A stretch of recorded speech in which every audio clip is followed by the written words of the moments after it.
What you're seeing here is a leaflet dropped by Israeli occupational forces to Palestinians in the Gaza Strip. For those of you who can't read Arabic, it says, "Warning, imminent warning to the residents of the Gaza Strip. Your presence in the northern areas is putting your lives in grave danger." Then in this little box it says all of those who refuse to evacuate from the north to the south will be assumed to be part of a terrorist organization.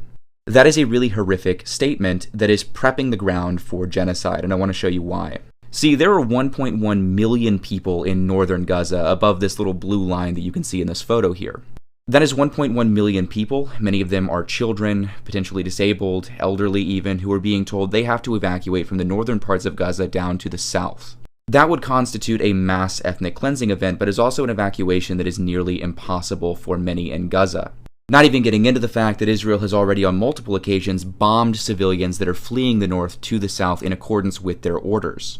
And what that leaflet sent by Israeli occupational forces is indicating is that if military operations are continued in northern Gaza, whether that be airstrikes perpetrated by the Israeli government or even a ground operation like an invasion, they are going to consider every Palestinian still in that area as being a part of a terror organization, making them legitimate military targets in the eyes of Israeli occupational forces. Bear in mind, about half of the population of the Gaza Strip are under the age of 18, are children. Right? And as I said previously, a lot of the people who are in Gaza right now, in northern Gaza, are children, people who just don't want to leave their homes, elderly, people with disabilities, people who literally just can't leave for whatever reason, whether it be medical or otherwise.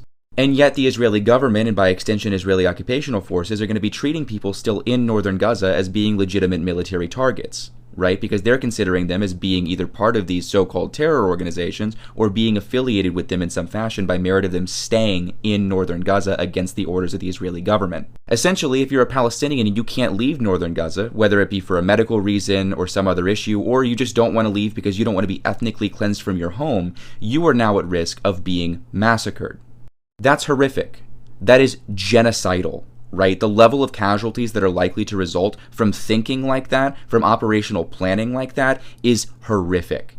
It's yet another demonstration of the real intentions behind Israeli occupational forces that they continue their genocidal campaign in the Gaza Strip. But yeah, something worth thinking on. As always, free Palestine, and have a great day.